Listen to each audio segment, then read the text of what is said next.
বল্টু, তুমি তো এখনো ভালো করে কিছু শেখোনি। তো কেউ কিছু জিজ্ঞেস করলে তুমি বলবে যে আমি সব জানি। ঠিক আছে স্যার। ওকে স্যার, তাহলে আমি এখন আসি।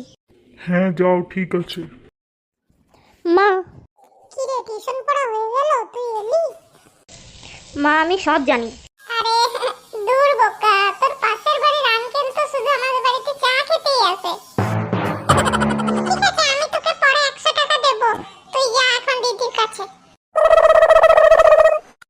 দিদি আমি সব জানি।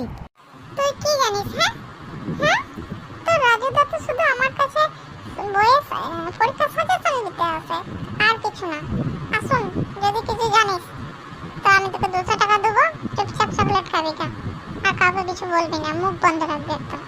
ঠিক আছে ঠিক আছে। দাদা কোথায় রে? দাদা দেখে ওই ঘরে আছে, যা ভাই যা। দাদা, আয় আয়। দাদা আমি সব জানি। চুপ কর চুপ কর, তোর বৌদি এখনই শুনে নেবে। ভালো থেকে আমি ফোন করি নাই। তুই কাউকে বলিস না। আইলে 500 টাকা লে।